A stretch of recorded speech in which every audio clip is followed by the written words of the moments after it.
Hello everyone, Archana is here. Welcome to the 13th session of presentation in English. In today's session, let us deal with the poem To the Food from Its Child, written by Pablo Neruda and translated by Alistair Reid. Pablo Neruda is a Chilean poet, diplomat, and politician. He has written in a variety of styles. He won the Nobel Prize for Literature in 1971. The poet presents a series of contrasts in the beginning of the poem in order to draw our attention to the fact that as a child grows up into an adult, many things change. The reality around the individual, life, opinions about life, the child's appearance itself changes. But one thing doesn't change, and that is the dreams which the child had envisioned in its early innocent years. When the child is small, the food has various dreams and it is not aware that it is a food.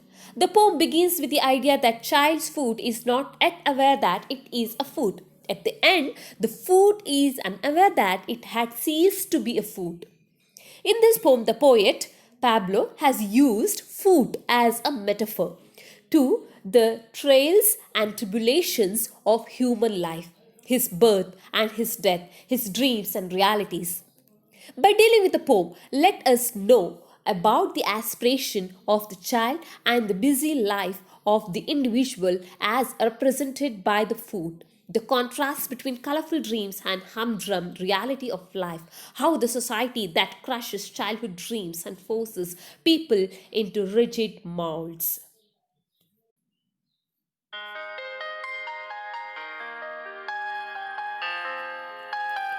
A child's food doesn't know it's a food yet and it wants to be a butterfly or an apple.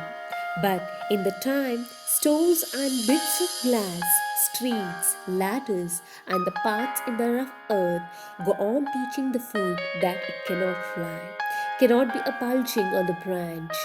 Then the child's food is defeated, fails in the battle, is a prisoner condemned to live in a shoe.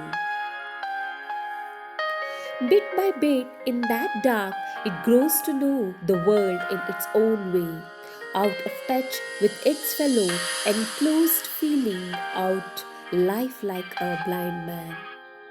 These soft nails of quartz bunched together grow hard and change themselves into opaque substance, hard as horn, and the tiny petal toes of the child grow bunched and out of trim, take on the form of eyeless reptiles with triangular heads like worms.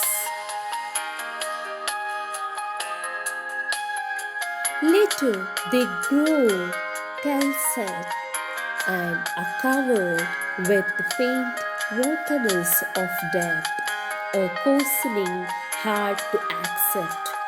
But this blind thing walks without respite, never stopping for hour after hour, the food, the other, now the man's, now the woman's, up above, down below. Through fields, mines, markets, and ministries, backwards, far afield, inward, forward, this food toils in its shoe, scarcely taking time to bear itself in love or sleep. It walks, they walk, until the whole man chooses to stop. And then it descended underground, unaware, for there everything was dark. It never knew it had ceases to be a food, or if they were burying it so that it could fly, or so that it could become an apple. Here, the poet says that a child's food doesn't know it's a food yet and it wants to be a butterfly or an apple. The child's food, when it is born, does not have the awareness to be a butterfly or an apple. It has aspirations of becoming a butterfly or an apple. It has aspirations of becoming what? A butterfly or an apple. But in the time, stones, and bits of glass, streets, ladders, and the paths in the rough earth go on teaching the food that it cannot fly, cannot be a bulging on the branch. Then the child's foot is defeated, fails in the battle, is a prisoner condemned to live in a shoe. Bit by bit, in that dark, it grows to know the world in its own way, out of touch with its fellow, enclosed, feeling out life like a blind man. But as the child grows up and faces the hardship of life, like walking on stones and bits of glasses, the ladders and the paths in the rough earth, the foot realizes that it is merely a food and it cannot fly like butterfly, nor it can be bulging fruit on a branch. As the food grows, stones, bits of glass, streets, ladders, and the paths in the rough earth teach it that it can never be a butterfly or a fruit on the branch of a tree, because the child's foot is hurt and injured while walking and doing everyday work. It starts wearing a shoe. So the foot feels defeated and, just like a fallen prisoner, is condemned to live in a shoe, in the darkness of the shoe. It soon begins to understand the world in its own way. As the foot is enclosed in the darkness of the shoe, it can only feel out like a blind man. It can only feel the hardships a man has to face to survive in this harsh world. In this harsh world. It is also unable to see the other foot on a man's leg. Then age starts catching up with the foot. That is, the child grown into a young man. Then he grows old and feeble. It is separated from its fellow, enclosed within a shoe. Nevertheless, it learns to understand the dark world in its own way, feeling out life like a blind man. These soft nails of cords, bunched together, grow hard and change themselves into opaque substance, hard as horn, and the tiny petal toes of the child grow bunched and out of trim, take on the form of eyeless reptiles with triangular heads like worms. The foot, which is enclosed in the darkness of shoe, also grows old. The soft nails of the baby foot grow harder and change themselves into opaque substance, hard as a horn. The tiny toes grow bunched and out of trim. They begin to look like eyeless reptiles. As days pass, its appearance changes. Soft nails of quartz, which were bunched together, become hard and opaque. The tiny, soft toes become big like eyeless reptiles with triangular heads, very much like worms. Later, they grow calcite and are covered with the faint volcanoes of death, a coarsening hard to accept.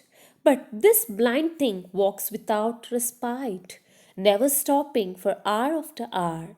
The foot, the other, now the man's, now the woman's, up above, down below. Later, as the young foot grows older, they grow calloused. They become rough and are covered with the scars of the injuries which occurred during the man's struggle to survive in this world. But this change is hard to accept.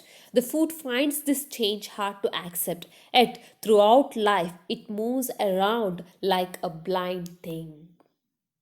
The foot struggles hard in the real life, works hard, tires hard. By struggling and working, the foot becomes tired, become rough, and are covered with the scars of the injuries which occur during the man's struggle. So it moves around like a blind man.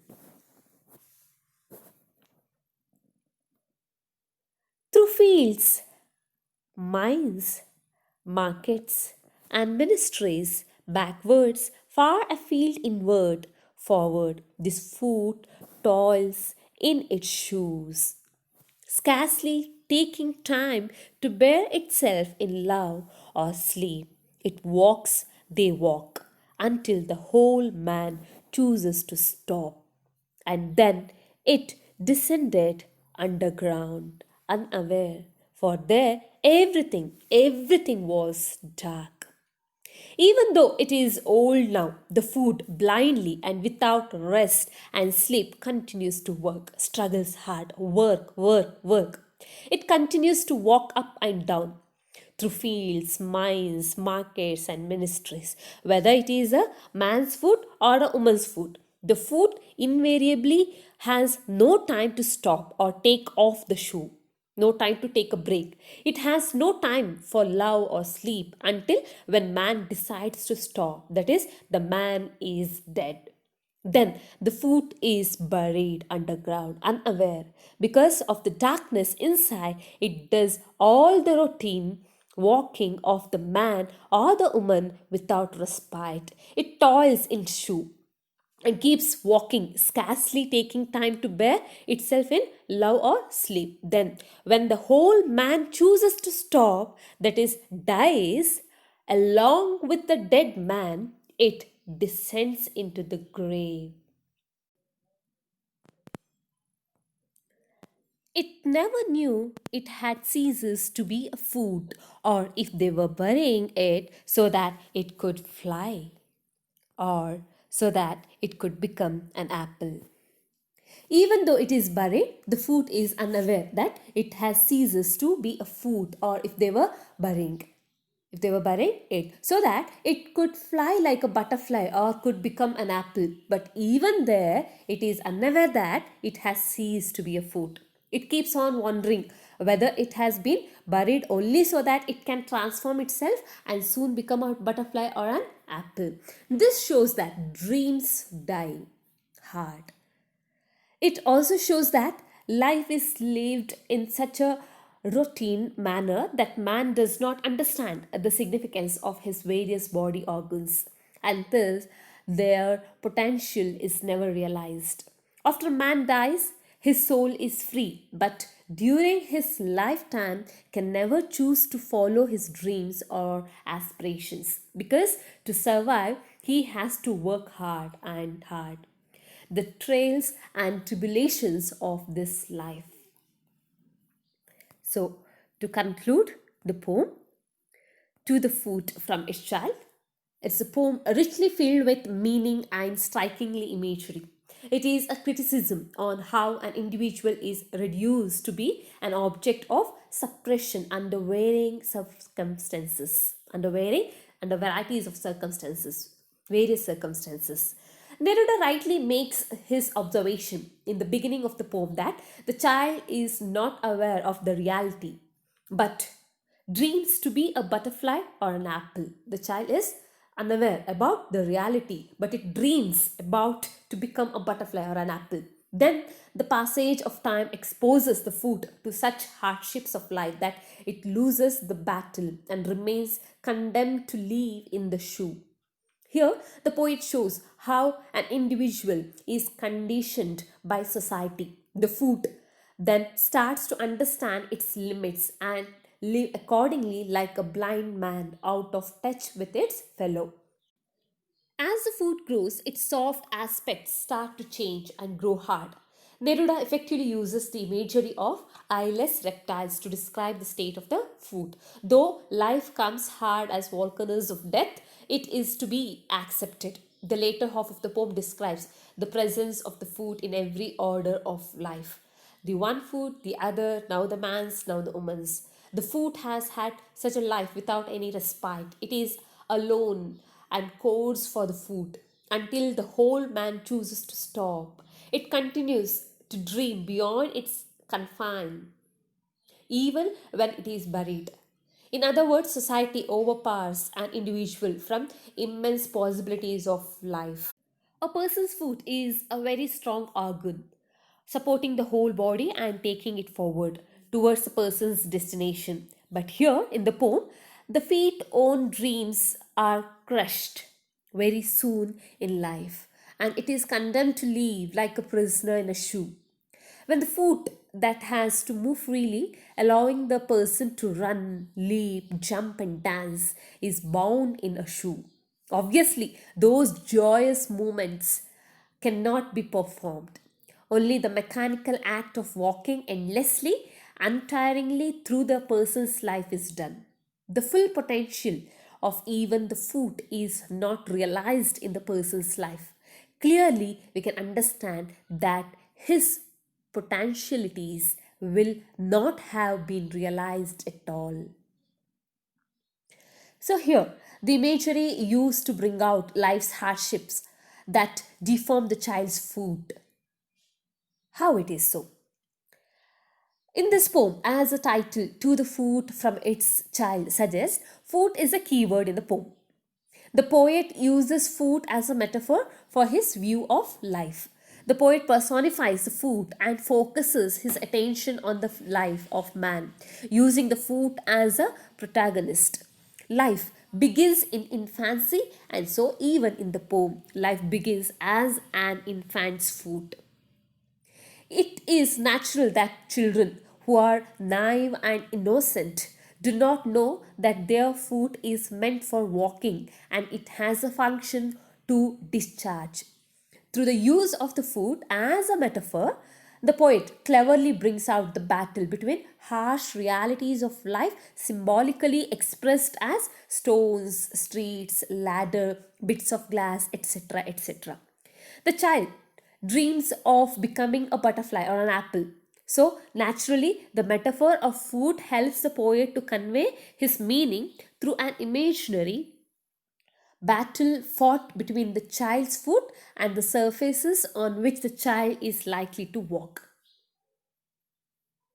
The child's foot is sure to be hurt when it walks on a street laden with stones and bits of glass and parts in the rough earth, and when it climbs the ladder, pressing his soft foot on the pointed edges of the rungs of the ladder, then it realizes that it is a foot. Here, the poet wants the reader to know that the adult world fights against the spirit of the child and makes him become aware of his role as an individual in human society.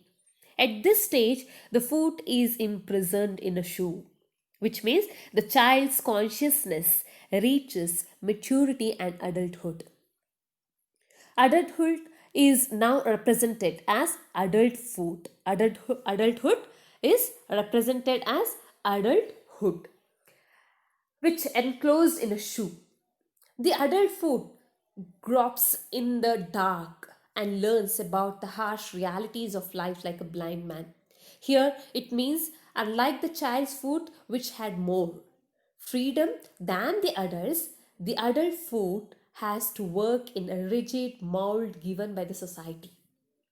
The shoe represents this framework given by society. Here again, the foot as a metaphor comes to his help. Therefore, the poet chooses shoe as representing social norms and tradition. The blind adult foot now walks and works without respite until he dies. The different professions of man are mentioned here. The adult foot may be a man's foot or a woman's foot and keeps walking through fields, markets, mines, and ministries, and finally toils hard, scarcely finding time to enjoy love and sleep. Here also the metaphor of the food facilitates the expression in the line, scarcely taking time to bear itself in love or sleep. Finally, it ceases to be a food when a man chooses to stop working. Thus, the food as a metaphor has been skillfully used by the poet to evoke the right imagery to suit his meaning. So here we have winded up the poem. Home assignment. Answer the following questions in a paragraph about 200 words. First question. Trace the stages of the food's transformation as portrayed in the poem to the food from its child. Second question. Explain the similarity between the food's early life and its end as depicted in the poem to the food from its child. Thank you, students.